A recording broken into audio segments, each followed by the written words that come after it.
Milli Məclisin deputatı Elman Nəsirov Azərbaycanda deputatların sayının artırılması və seçki sisteminin dəyişdirilməsi ehtimalı ilə bağlı danışmışdı. Demişdi ki, əhalinin sayı 7 milyon olduğu dövrdə də, hazırda da 10 milyonu ötdüyü şəraitdə Milli Məclisdə deputatların sayı 125 olaraq qalır. O vurğulamışdı ki, seçki sistemi və deputat sayında dəyişiklik yalnız xalqın iradəsi ilə referendum yolu ilə mümkün ola bilər. Nəsirov hazırda referendumun keçiriləcəyi ilə bağlı konkret məlumatın olmadığını desə də, bunu gələcək perspektivdə istisna etməyib. Deputat sayının artırılmasına bəs ehtiyac varmı? Say artımı keyfiyyəti artıracaqmı? Hüquqşünas Əkrəm Həsənov deyir ki, Azərbaycandakı deputatlar qanunvericilik təşəbbüsü ilə çıxış etmirlər. Halbuki onların işi qanun layihəsi hazırlayıb təklif etməkdir. Təkliflər verir, hamı verir. Amma qanun layihəsinə çıxış edən yoxdur. Konkret bax, qanun layihəsinə gətirsinlər, mətbuatda onu da dərg etsinlər. Yəni bu işdir, iş görsünlər. Bu bizdə yoxdur. Olmadığı üçün də deputatların sayı yalnız dövlət büdcəsi üçün əlavə bir yükdür. Yəni o baxımdan ki, deputatların kifayət qədər yüksək əmək haqqı var, onların saxlanmasına xeyli xərc edir, ezamiyyələri var, filan. Yəni bu hər il bir 10 milyonlarla manat vəsait. Sabiq deputat Müsavat Partiyasının məclis sədri Arif Hacılı deyir ki, deputat sayı ölkə əhalisinin sayına uyğunlaşdırılır. Son illər Azərbaycanda əhalinin sayı 3 milyon artıb. Belə olan halda yerli parlamentdə də deputat sayı artırılmalıdır. Hələ bundan təxminən 10 il əvvəl deputat sayının 201 nəfərə qaldırılması, qarışıq sistemin tətbiq olunması, 100 nəfərin proporsional seçki qaydası ilə, 101 nəfərin isə majoritar seçki qaydası ilə seçilməsi təklifini irəli sürmüşük və mən hesab edirəm ki, əgər əhali sayına uyğunlaşdırsaq, Azərbaycan üçün 200 nəfərlik, 201 nəfərlik parlamentin olması daha optimal görünür.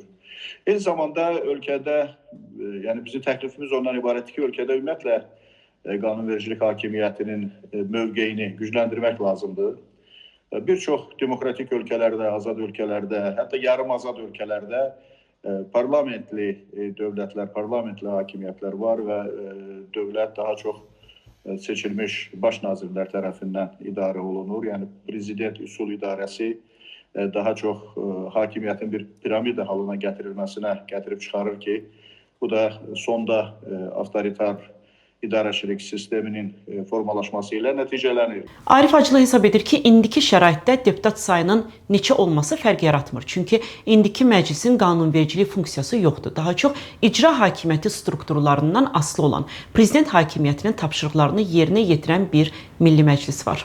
Həm çoxpartiyalı sistemin inkişafı üçün, eyni zamanda hakimiyyətin dəyişikliyinin təmin olunması üçün, parlament üzvlərinin, siyasi partiyaların əhalidən daha çox, yəni əhalinin səsindən, seçicinin səsindən daha çox asılı vəziyyətə gətirilməsi üçün parlamentli sistemə keçmək, seçkilərdə qarışıq üsul, yəni yarı majoritar, yarı proporsional seçki sisteminin tətbiq olunması və dövlətin çoxluq təşkil edən partiya tərəfindən müəyyənləşdirilən və ya əgər çoxluq təşkil edən partiya yoxdursa, çox partiyalı olan parlamentdə koalisiyalar qurulması ilə dövlətin idarə olunması Azərbaycan kimi, yəni həm əhalisinə, həm ərazisinə, həm resurslarına, həm inkişaf səviyyəsinə görə olan bir vəziyyətdə dövlətin məhz parlament üsul idarəsi ilə idarə olunması daha məqsədə uyğundur. Azərbaycan Xalq Cəbhəsi Partiyasının funksiyoneri, Ali Məclisin üzvü Qulu Məmmədli deyir ki,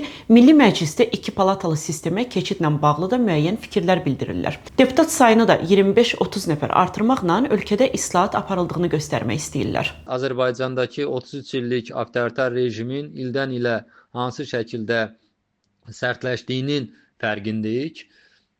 Və mən hesab edirəm ki, o misalda da deyildiyi kimi ki, toplananların yerin dəyişəndə cəm dəyişmir. Azərbaycanda da deputat sayının 200 nəfərə qədər artırılması və sair tərkibdə artırılması mən hesab edirəm Azərbaycan xalqının taleyində heç bir müsbət, əhəmiyyətli dəyişikliklərə aparıb çıxartmayacaq. Çünki Azərbaycanda turuşmuş total bir avtoritarizm mövcuddur. Azərbaycanda fəaliyyət göstərən qanunverici hakimiyyət isə bu gün faktiki olaraq prezident administrasiyasının sadəcə olaraq görəvini yerinə yetirən bir qurumdur. Yuxarıdan gələn qanunları onlar birmənalı şəkildə müzakirəsiz təsdiq etmək funksiyası üzərinə götürüblər. Milli Məclisin deputatı Razi Nurullayev hesab edir ki, deputat sayının artırılması sadə prosedur deyil. Konstitusiyaya görə Milli Məclisin sayı tərkibi 125 nəfərdir. Sayın artırılması üçün Konstitusiyaya dəyişiklik edilməlidir. Birinci növbədə nəzərə alınmalıdır ki, dövlətin bu maliyyə yükünü artırmaq üçün imkanları varmı? Hazırda Milli Məclisin infrastrukturu Milli Məclis deputatlarının sayının artırılmasına cavabı verirmi? O baxımdan bu sadə bir məsələ deyil və təbii ki, burada xalqın da mövqeyi mütləq şəkildə nəzərə alınmalıdır, dövlətin mövqeyi nəzərə alınmalıdır. Çox ciddi müzakirələr keçirilməlidir və əlavə olaraq burada vacib digər bir məqam var. Bugün Azərbaycanda seçki sistemi majoritar keçirilir. Proporsional seçki sistemi olmadığına görə, yəni partiyaların seçkilərdə səs alma imkanları olmadığına görə də parlament üzvlərinin sayının artırılması o qədər də belə mən deyərdim ki, hal-hazırda əhəmiyyətli görünmür. Bu ciddi müzakirə olunmalıdır. Mən həmkarlarımın fikirlərinə hörmətlə yanaşıram, amma mən bu məsələnin daha ciddi müzakirə olunmasını, ehtiyacın, zərurətin öyrənilməsini və digər bu dediyim məsələlərin də nəzərə alınmasını istərdim. Həm digər müsahiblərin bunu dedi, həm də tez-tez səslənən fikir budur ki, Milli Məclisdə oturan deputatlar onsuz da qanun layihəsi hazırlamır. Onlar sadəcə olaraq icra hakimiyyətindən gələn təklifləri təsdiqləyirlər. Razi Nurullayev bu fikirlərə də münasibət bildirib. Azərbaycan parlamentində çox ciddi müzakirələr gedir.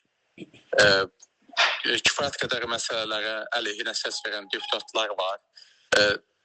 Fikirlərini azad şəkildə deyən deputatlar var və mən bu fikirlə tam olaraq razılaşmıram. Təbii ki, biz indi hələ ki o bizim parlament ənənəmiz Böyük Britaniya, Amerika Birləşmiş Ştatlarının senatı və sair ənənədə deyil. Amma mən bilirəm ki, müəyyən məsələlərə etiraz edib o məsələlərin qəbulunu bəzən dayandırmaq da olur, maddələrə dəyişikliyə də nail olmaq olur və yaxud ictimai bir rəy formalaşdırmaq da mümkün olur.